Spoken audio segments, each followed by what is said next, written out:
All right, guys, here we are, episode 44, single-handing Holdcast, in here in Holdfast, from Malaysia, getting some work done here in Pucci Harbor, heading up to Pankor here in about a week to get some packages, and then Phuket, and then see what the world's, I don't know, where I want to go. Look, single-handing is my favorite thing to talk about, because this is what I love to do. I am probably an 80-20 guy. I probably have crew on about 20% of the time, and 80% alone. I like being alone. I don't like people on the boat. I'm good for like 2 or 3 weeks. That's a lot, actually. Probably 2 weeks, I'm good. I can tolerate 3, maybe a month, and I'm like, all right, you need to find another boat. But you just tell people ahead of time, and you make it clear, and it's no big deal. So I like my own space, and that's why I choose to single-hand my boat. I probably got about 25,000 miles under me single-handing, from day tripping to the longest passage I probably did on my own was probably 10 days, which really, is not. When I first started, that was like, oh my God, forever. And now it's not really that long now, but it's still 10 days is the thing. So, but every passage, every trip when you're by yourself is to be taken seriously. I think 2 of the main things to talk about first, as I get comfortable, is you do not need to be an athlete to do this. Obviously, it's just sailing, right? It's not rocket science. And the goal is to find a mechanical advantage. That said, if you're by yourself, you do need to be able to get up to the bow by yourself, back and forth with pretty good ease. If something does break or something does happen, if you're the only person on the boat, you need to be able to loosen stuff up, tighten all the sheets and all that. Again, it's all a mechanical advantage. But at the end of the day, you do need to be able to move up and down your boat if you got to go reef something or if something breaks. That's kind of the way it is. Or to cook, clean, shower, eat, pee. Got to move around the boat. The other thing is the mental part, and that's a really important thing. Stuff breaks, and weather sucks. And it's one thing when you have people to help you set up for weather, or it's one thing if people help you fix things when they break. It's a completely different thing when it's 100% everything on the boat is relying on you. If you don't do something, nothing gets done. And when stuff starts breaking or weather starts getting bad, it gets very, very difficult to, the thing is you're alone. So you don't have anyone else to talk to. You have no other gauge whether they're humans, what their passages are like. You're all by yourself. So basically you're sitting out there thinking, just my boat is breaking all the time, or God, I'm the one getting all these squalls, or maybe not. It's just, mentally, it's difficult. You need to be there. You need to be present. The biggest thing with the mental side that's really important is, there's a lot of things that are really important, so I'm going to continue to say that, because this is a very important video. I just lost my train of thought. Oh, yeah, when you're by yourself, you're on all the time. 24 hours a day, 7 days or whatever. Once you leave the dock, you never turn off. You're either sleeping, and you're like awake trying to we'll go into sleep a little bit. I don't want to get there right now, but just while you're awake at all times, every click, tick, smell, swerve, wave sideways, the hydrovane clicks, you hear the engine sort of rev down a little bit, just all that stuff. You are 100% all the time, never not paying attention to what's going on with your boat. The other side of that is, I had a friend of mine put a pretty interesting question to me the other day, and he's terrified of single-handing and would never, ever do it, along with, the majority of the fleet out here. And he's like, so do you find it more or less stressful with crew or without crew? And it's such a great question. I'm sitting there, I'm like, wow, that's a thinker. Because, you would want to say, okay, if there's 5 people on the boat, everything's split. Cooking split, cleaning split, watches are split. Anything that has any responsibility to on the boat is split 5 ways. Here's the thing, though. I own this boat. So it doesn't matter if I'm not on, if someone else is on their shift. I'm still listening. I'm still making sure the boat's on. I'm still checking the AS. I'm still checking the radar. If anything, they're just doing things not the way I want them to do it. So it makes it more difficult for me. And that sounds really stupid. And maybe there's a little bit of stupid to that. But there is a very big truth to the fact that if You are the only one in control all of the time. A lot less problems come about. You know your boat, you know how to sail it, you know where you're going, all that good stuff. Obviously, a lot has to play with, is it greenhorns? Is it someone that's done, 50,000 miles? Like, what are you bringing onto your boat? Obviously, has a lot to play with that. But my answer, so I walked away from the conversation the next day. I was like, honestly, I think alone. I think I would really, there's less stress. I'm not worried about someone else falling off the boat, someone else getting seasick, someone else eating my food. Like, it's just, everything I want is where I want when I want it. Is it more difficult? Absolutely. Profoundly. Here's the thing. The greatest things in life, I don't know how to put this. Everything that's in life that's amazing is equally as difficult. And that's single-hand sailing. That's it. It is very, very difficult to get 10 days across from one place to another by yourself. I don't care what anybody says, it ain't easy. Even people who do it for a very long time. There are easier passages than others, but something always happens. But to be able to do that and get through that difficulty, at the end of that trip, the payoff of you making from point A to point B is through the roof. You feel like you're like Magellan. The first time, like, oh my God, I just made it a day somewhere.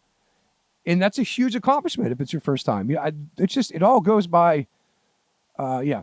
So I think if you're going to get into single-hand sailing, which you should, if you're good mentally and physically, the first thing to do would probably be to talk to other boaters, right? If you already have a boat, you've been sailing for a while, you have a good grip on what sailing is, well, that's one thing. If you have no idea, that's a whole other bag. You need to learn how to sail first. Don't just go get a boat by yourself and take it out. It's very irresponsible. And it's not just about you hurting yourself. It's about you hitting someone and hurting someone else, or you want to hurt yourself very far out, and people have to go find you, and them hurting themselves while they're trying to find you. So don't be irresponsible. Don't be a boating, just don't be irresponsible. So, but talk to the people. Look, I mean, that's just, single-handed sailors want to talk about single-handed sailing. How do you do this? How do you tack? How do you jibe?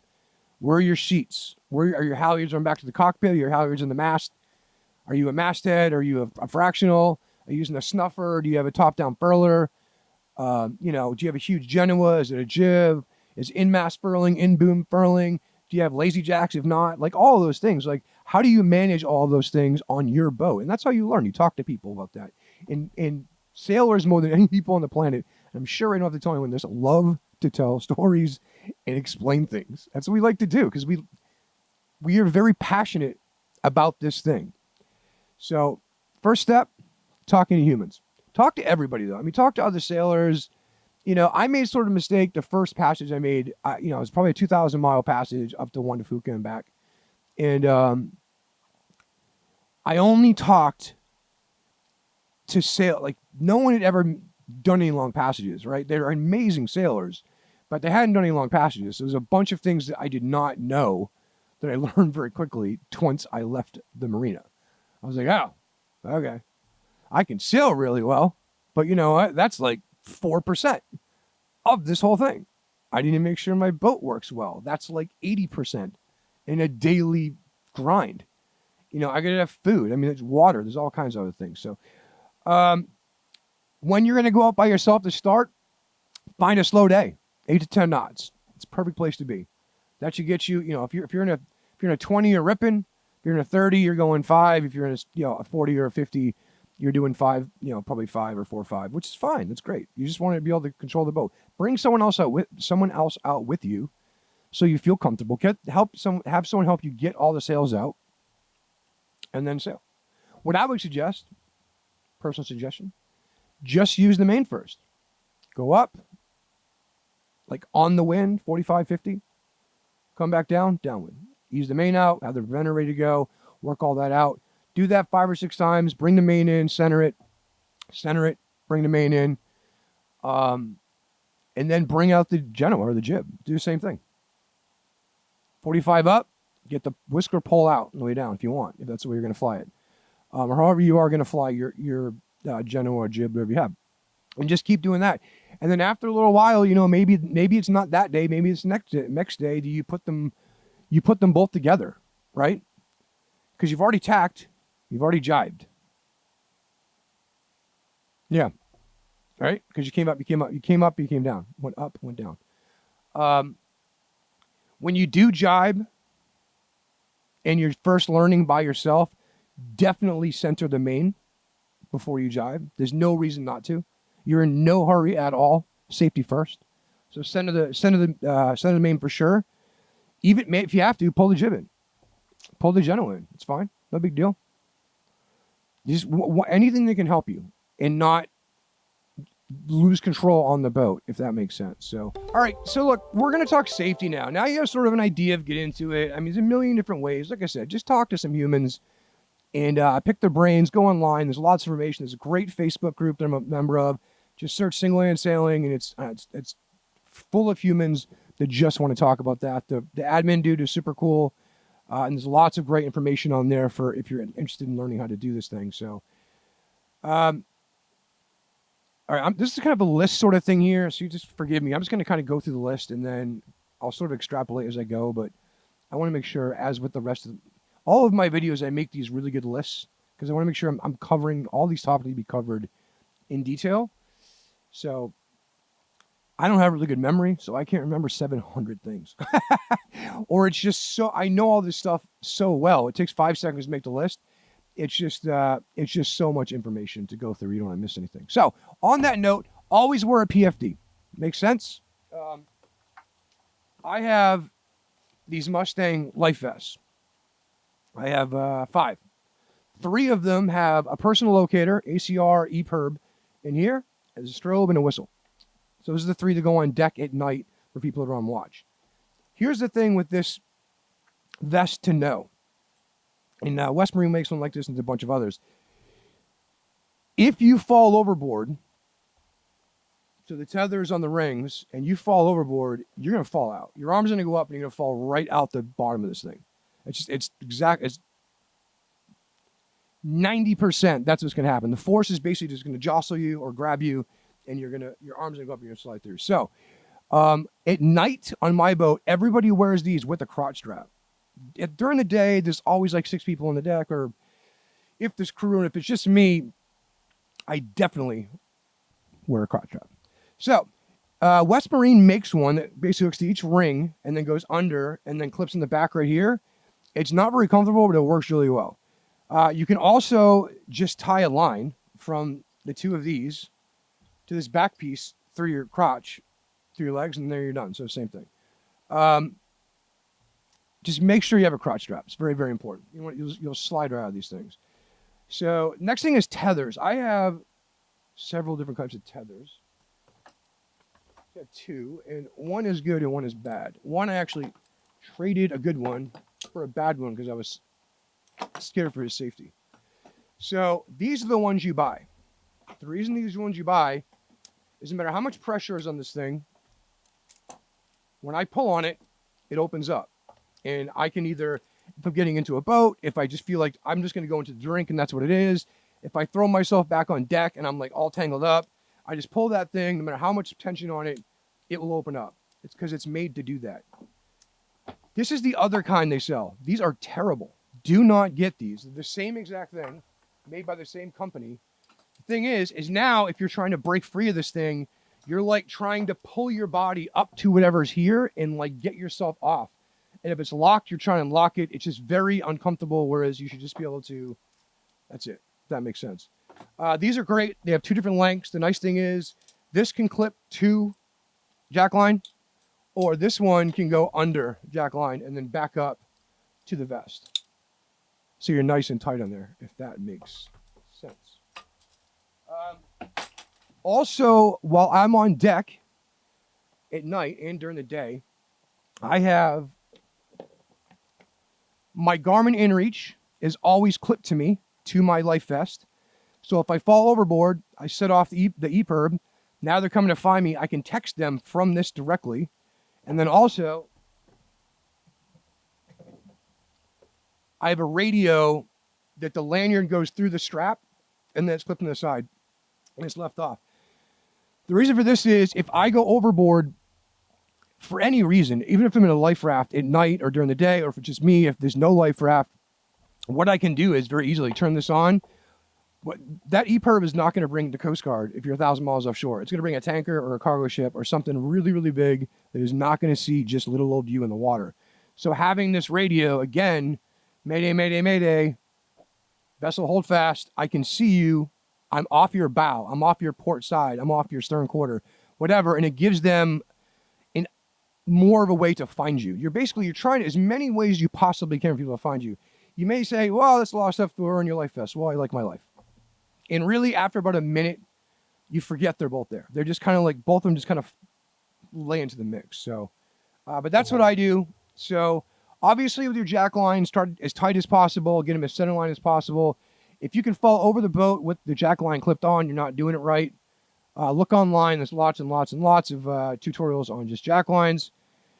Set all your alarms, obviously, on deck. Your AS alarm, your radar alarms, your proximity alarms.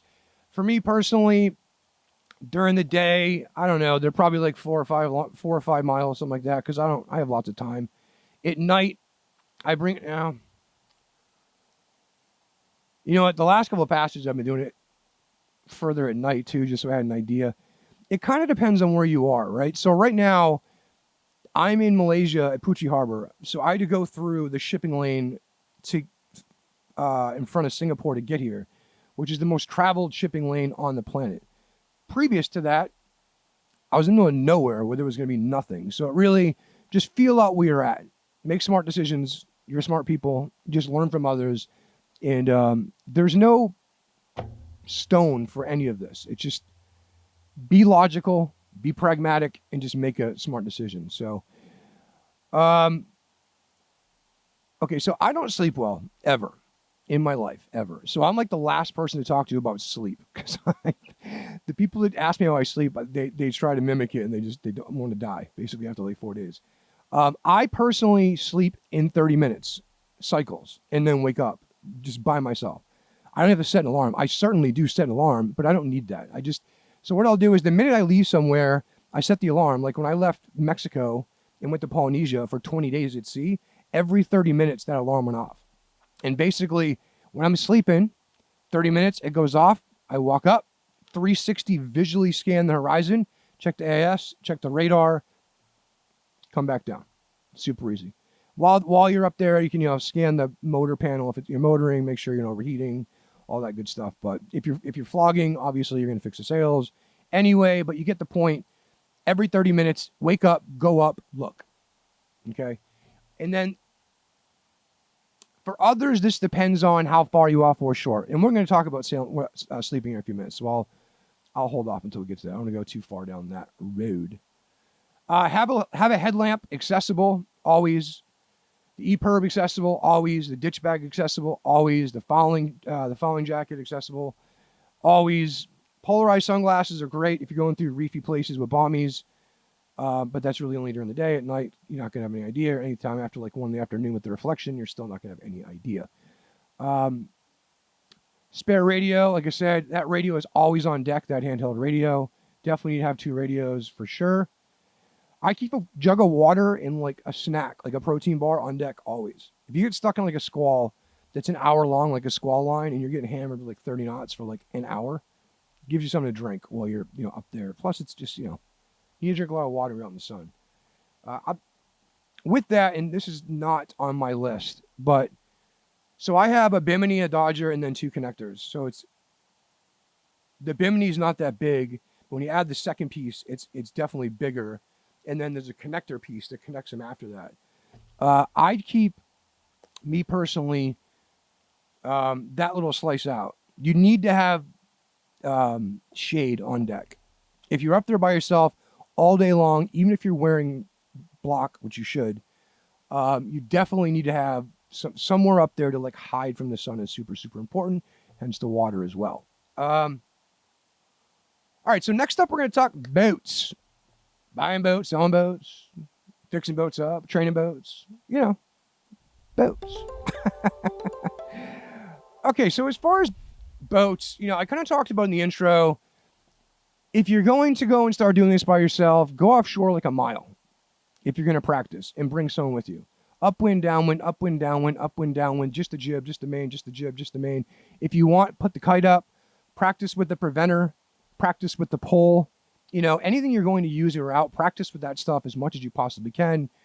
Close to shore where if something does happen, it's not such a big deal as far as either recovering you, the boat, or fixing the issue. Keep a couple miles offshore in case something does happen. You're drifting, you don't drift onto shore. But you want to practice as much as you can. The other thing is, the practicing part is how you know what you need to do to your boat. Like, I had a problem with, I wanted to be able to, I use a snuffer for my spinnaker. I'm going to go into spinnakers here in a minute. But, like, what that means is when the snuffer goes up, it does get tangled sometimes. And you have to douse the kite without the snuffer, right? The sock coming down. Well, there's a couple different ways, but one of or two of those ways require that you blanket the jib or blanket the spinnaker with the jib to depower it.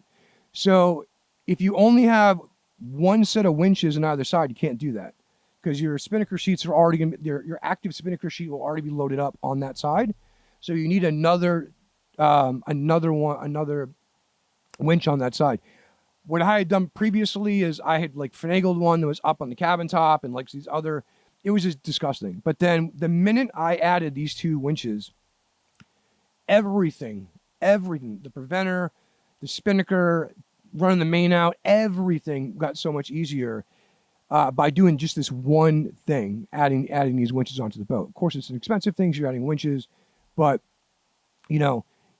winches, blocks, cam cleats, things like that, clutches. These are the things I'm talking about when I talk about a mechanical advantage. Things that make it so you can do all the things you could do with 5 people on the boat with one person on the boat. Because you got one arm. 2 arms, but one body. You can only be in one place at one time. So you need to be practiced at moving about the boat, understanding that. So it's all about getting out there and, rinse and repeat, rinse and repeat, rinse and repeat. Now, obviously, will be... you'll start learning. For my money, I can do everything on my boat from the helm, from the binnacle. From driving, I can adjust the preventer, the main sheet, or the jib sheets on either side at any time while I'm steering the boat. So I had to run it that way and make it that way. That's the way the boat came. If you have to go forward, I have to go forward to reef. It's because something's broken on my mast. But you would like to do as little things as possible from the mast. So run lots of stuff back to the cockpit if need be. All right, so I have in-mast furling. This is a controversial thing. I've had a lot of people like, oh, you have in-mast furling. It sucks. I'm like, well, okay. I'm like, come sail with me. And then when they're done sailing, I'm like, oh, I was only on boats where people had no idea how to use in-mast furling. There are proper ways to get in. There's proper ways to let it out. There's proper ways to reef it. If you use it properly, it works great.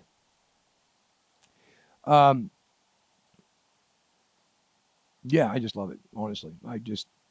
The only thing I will say about in-mast furling, I have new sails. I have carbon fiber racing cruising sails. But what I have for a spare is a Doyle super pregnant, 20-year-old sail. If you have a pregnant sail and it comes out in the center like 1.5 feet, well, when you're rolling it in, the center is going to make itself twist up in knots. So obviously it's not going to work well. And the only people I've known that have said, God, it doesn't work well, that have the boats, have really bad sails. So my sails are dead flat. That thing zips in and zips out every single time. It does come with rakeback spreaders, which is unfortunate. This makes I can't go dead downwind. The deepest I sail is like normally 130. I throw jibes in. If I'm going 500 miles dead east to west in the trades, I go 130. Go for a day, throw a jibe in, go for a day. Generally, at a broad reach, it's way more comfortable for sure than trying to beat dead downwind, for sure. And I get there at the same time as my friends that are dead downwind.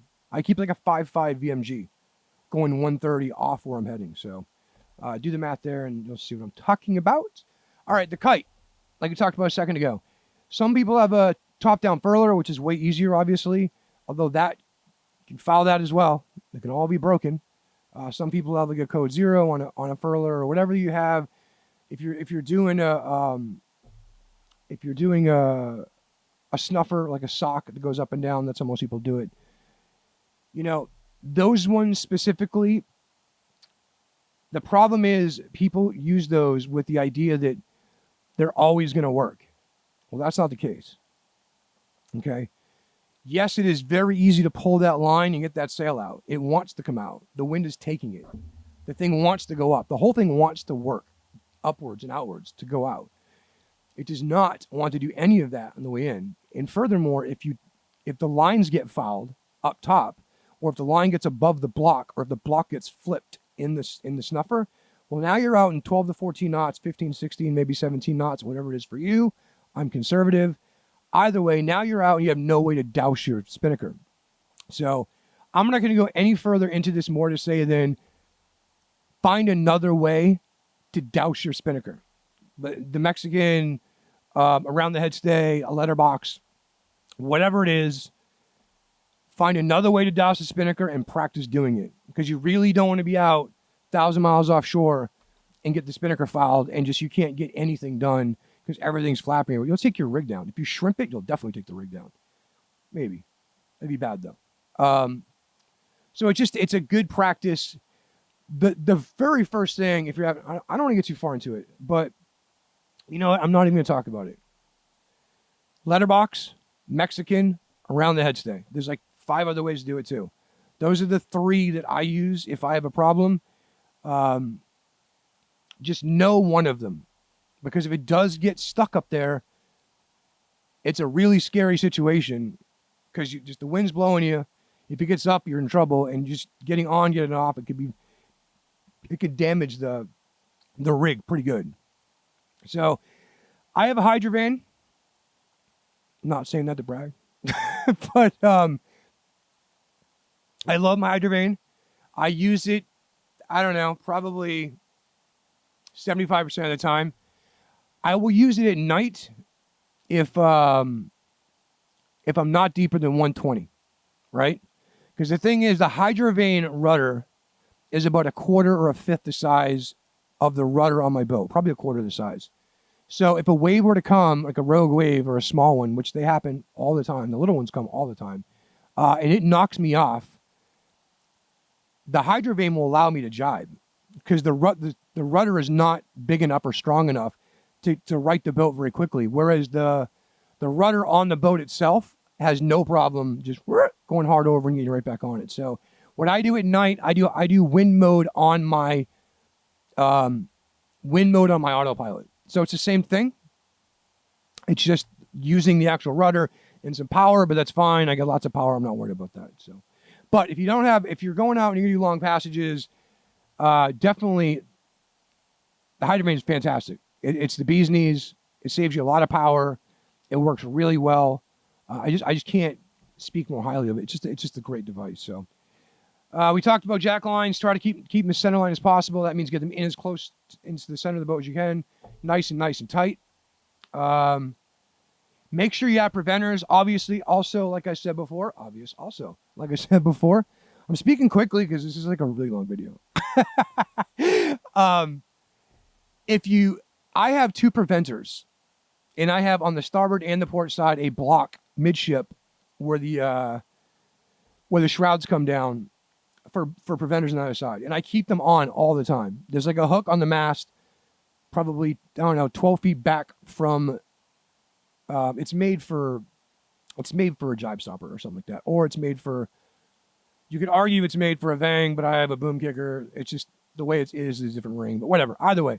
I have 2 lines out all the time. It's a little shitty when the lazy line, when it's not active and over, it's kind of laying oddly across the top of the bimini. But hey, it works really well. And if I have to jibe at any time, I have a line already out. Pull, just like this, right? So you're just working preventers. You're easing, pulling. You don't want the thing to do it. You don't want the sail to do itself. It'll go by itself. You want to have your preventers to be able to do like this. It makes it so much easier. Again, if you want to try the jibe preventers, that's fine. You can't do this. You can't ease out one side and pull in the other to bring it over. That's not how it works. It's just one line going forward.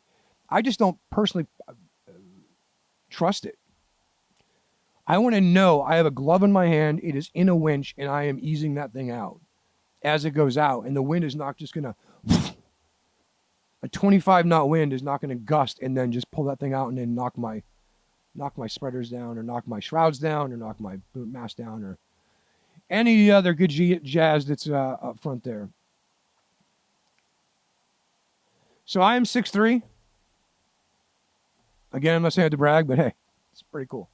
The reason I say that is if you're looking for a new boat, if you do not have a boat already, take your height into consideration. You do want to be able to lay eastward, basically with the beam. You want like from starboard to port. And the reason is if you're on a broad reach and you're getting waves off the quarter there, it is miserable to try to lay, fore aft of the boat. It's just not very comfortable. Whereas if you're laying athwart, that is the word actually, athwart, you're kind of just getting rocked side to side on the boat. So just something to think about. I have a really large cockpit. That's another reason I bought the boat. I can lay in the floor in the cockpit. I am basically locked in as my exact size. So like at night, if I'm up there sleeping on deck, if I have to sleep on deck, I like fit perfectly in this thing. I also have, this is incredibly expensive, so I know everyone's going to do this, or most people will not do this, but I have no lifelines. I have 1-inch tubing as the high and the low railing all the way around the boat, from the back all the way to the front, all the way back around the other side, as one continuous piece. So it's super safe as you're walking out at night because it's this giant piece of metal that's connected all around the boat. I don't like lean on it, but you can confidently put your arm on it and like as you're walking, if that makes sense. That's basically all I got for boat stuff. Okay. If you have your own boat, practice. If you don't have your own boat, talk to people that single hand. Like the more setup it can be on deck for you to be able to ride by or sail by yourself, the better. Because it can get expensive. Winches are not cheap. Winches are a couple $1,000. You can buy used ones for $500 each or something like that. You're going to buy new sheets. If you're buying winches, that means new lines. It means you're buying new blocks or new clutches, maybe new cleats, new cam cleats, or maybe just new cleats. Whatever it is, it can get expensive to like rerun your boat with a bunch of other lines.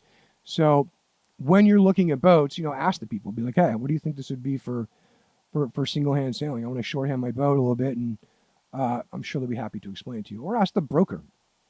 Maybe they'll have a clue, maybe you won't. My broker's amazing, but you never know. I've met two that are just complete idiots when it comes to anything sailboat. They're just powerboat people. But, all right, next up we're going to talk about sleep. As far as sleep, so the human eye can see about 3 miles off the horizon, right? No haze, no fog, not at night, just during the day on a nice day. So theoretically, if you're going 6 knots, you can lay down for a half hour. You're going to go 3 miles, and you'll have seen that far as you're going. Here's the thing. If something is closing on you, that math doesn't work anymore, right? Because, tankers go 18 knots. So, power boats and like recreational boats and fishing boats, they're going 20, 35 knots, so that really doesn't matter. And people have used that every time I've talked to them about sleeping, and that's really not good math. This obviously can, where am I? Obviously, that's a big part of it. Again, where I am right now, super busy. Where I came from, not a boat in 100 miles. So, you just have to take that in consideration as well. I will take little 20-minute cat naps. Sometimes not any closer than 20 miles offshore. It's not logical to do it. If you're 20 miles offshore, the chances of seeing or hitting something else are not super high, but they're still there. Between like 15 and 20 is where it starts to really dwindle of what you're going to see. 15 to 10 It's a little more, and 10 in. It's generally the most of your recreational traffic is like, I don't know, 3 miles, 2 miles, 5 miles offshore, something like that. But not much further than that. So again, everyone makes their own rules as far as this stuff goes. The thing is, if you think about it this way, I got my hydrovane on or I got my wind vane on and I'm 20 miles offshore. Let's just say I go to sleep for a half hour, 45 minutes. Well, I'm going to go, 5 or 6 miles. Well, what if the thing is a lift or a push? Well, then I'm going in that direction now because I'm on wind vane mode. So now I'm going 5 miles closer to shore. There's just things to think about.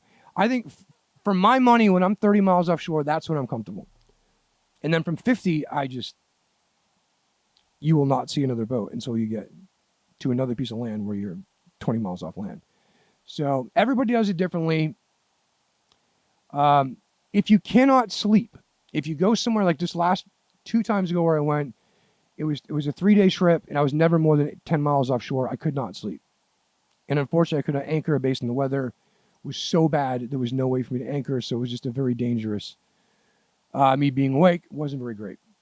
But if you can't sleep, just sit on deck. Don't do anything. Just rest your head, rest your brain, mentally, rest your body, get comfortable. Just, rest the best that you can if you can't sleep. That is better than nothing if you're deprived of sleep. So let me see here. No, don't care. No, don't care. No, don't care. Hydrovane at night, like I said, I don't use it deeper than 120 at night. There's just too much of a chance of it jiving me. Now my preventer's out, but still, if it jives me and the preventer's out, now I'm backwinding my main in 15, 20 knots, and my, just there's bad juju there. Just use the autopilot. Although everyone does it by their own way. So who am I to correct anybody? All right, so more than 30 miles at night, more than 30 miles offshore, I sleep. I do my half-hour sleepy things. Half hour, I sleep, I wake up, I go up, I look, I scan, I come back down. I do that for like 4 hours, and then I'm fine, good to go. I have friends that after 30 miles, they sleep with the sun. They just go to sleep and just wake up. And really, the chances of you hitting something or something hitting you are astronomically low. I mean, just very, very, very, very low. But they're always there. So if you have to have an alarm and your phone doesn't work, it's called a Screaming Mini. It's on Amazon. It is the loudest, most obnoxious thing you'll ever hear in your life. It's about this big. It sounds like an industrial alarm. It's absolutely horrible. I personally use my phone. When I do lay down and go to sleep, I make sure that my phone is out of my reach. It just keeps you honest. If I lay down for 30 minutes, my phone is not in my hand or in my pocket. My phone is in the galley. If I'm in the salon, if I'm up on deck, it's on the other side of the. I mean, it's within grasp of like me standing up and getting it because I get to hear it, but it's not like can't just like roll over and like, oh, sleep. It's very, very important, especially if you're a big snoozer. Again, your AS alarms, your radar alarms, all that stuff. Use them how you will. I would say, as you sleep at night, I would keep them further out so you can see things coming. Tankers go 18 knots. If you see it at a mile, too late. So you want to see it coming. What I do downstairs is I have an iPad that mirrors my Axiom Pro. So when I'm downstairs sleeping in the salon watching TV or something, I always have my chart plotter with my AAS and my radar on it, right in my face. And I bought the external Raymarine NEMA speaker. It is loud. I mean, it is loud. So when my AAS alarm goes off or my radar alarm goes off, it is really, really loud. If you have an Axiom, it's a great chart plotter, but it has like a little beep speaker in it. It's useless. You'll never hear it. So your alarms are everything. Those alarms are, if you're by yourself in your boat, your AAS and your radar alarms are absolutely everything. That's your guards. Those are things that are standing guard 5 miles away so you don't get hit when you're asleep. So just make sure you can hear those alarms. All right, next up is food. I do want to go back. Going back to the sleep thing, what I would suggest, I'm not the best person to talk to about this because I don't sleep well anyway. And my sleep thing works very, very well for me. It has for a lot of years. As unhealthy as it may sound. Find somebody that has what works for you, or try different things that work for you. Just everybody's different when it comes to this thing. Everyone needs a different amount of sleep. Some people just can't do it alone because they have to have 8 hours of sleep a night. And that is not happening. If you're single-handed your boat, you are not going to get 8 hours of sleep. Unless you just go to sleep with the sun and wake up with the sun. And I personally would never do that, but, that's to each their own. So food, when I'm going on passage for less than 3 days or more, like around 3 days or less, I make all the food before I go because I'm by myself. And I don't want to cook because I don't like cooking. And I don't want to be downstairs trying to cook while the boat's doing this. So I'll make like pasta, ravioli, tacos. I love jambalaya. It's really good and filling with rice. Anything with rice and chicken. And just like you can just throw somewhere to heat up very quickly and have like a hearty, good meal with some carbs in it. That's kind of the way to go. Have sodas, obviously, coffee if you cold brew, if you need whatever you do normally for coffee, but obviously have that. Big breakfast I do every day though. I do have 4 eggs, bacon, and toast every day. It's just I'm starting my day, and that's how my body knows I'm starting my day, as I have scrambled eggs, toast, and bacon. Whatever that can be for you. I do keep protein shakes and like fruits and vegetables in the freezer, and make little shakes so you can just kind of get something real quick to perk you up, if you will, if you're getting kind of pokey. And it's nice to have something to taste different, like throw some ice in there, like a cold kind of shake. If you have ice, I don't, but the fruit's frozen, so it's cold. I have an air fryer. I have a 6K generator that's built in, and I have a backup 2400 Generac.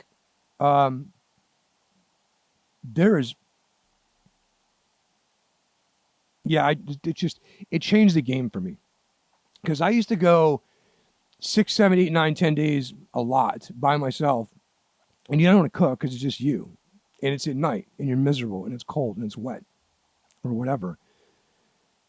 So I bought the air fryer. Now it's amazing. I have like fried chicken, French fries, just kind of crappy food or whatever. I just turn the generator for 10 minutes, heat it up, and I have like an actual warm, nice meal to make me feel better. So to each their own on that one. And I know a lot of people don't have like having big ticket items for the AC, but if you do have lithium, or if you do have a generator, you can obviously do that very easily. Entertainment, I have Starlink now. Before I had Starlink, that was like a big thing. Like I downloaded like 1,000 movies and all these kind of songs, and it was just this huge thing. And now they have Starlink. I'm like, it's all right here. When I go out, honestly, I'm learning Spanish. I'm learning Bahasa. I'm learning how to play ukulele. I'm learning how to play the guitar. I'm always watching something. I'm always listening to an audiobook. I have a rack of Robooks if I want to read a book. Musical instruments. I have 2 ukuleles and a guitar on the boat. Bring something. A flute. Just anything. A harmonica. It kills so much time, and it's fun, and it's productive to learn an instrument.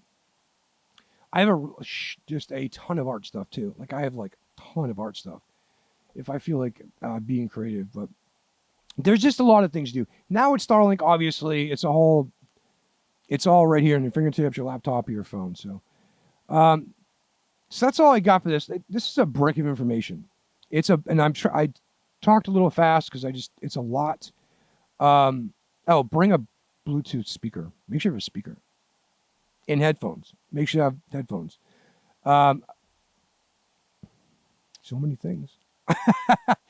Buy good headphones. Like I have Beats headphones, like over the ears, that are completely soundproof, and they're amazing. So if I do have crew, I can just cover my head. And then I have Apple earbuds for my iPhone. It's same thing. You can't hear anything. Now I would never ever wear those if I was the only person in the boat. I would only have one in so I could hear what's going on. But if I have other people in the boat, I don't mind just shutting them out because they're paying attention. I think that's about it. Eeny, meeny, miny. Have an extra phone. Really, have an extra phone, and definitely, this is in my safety, in my comms communication video.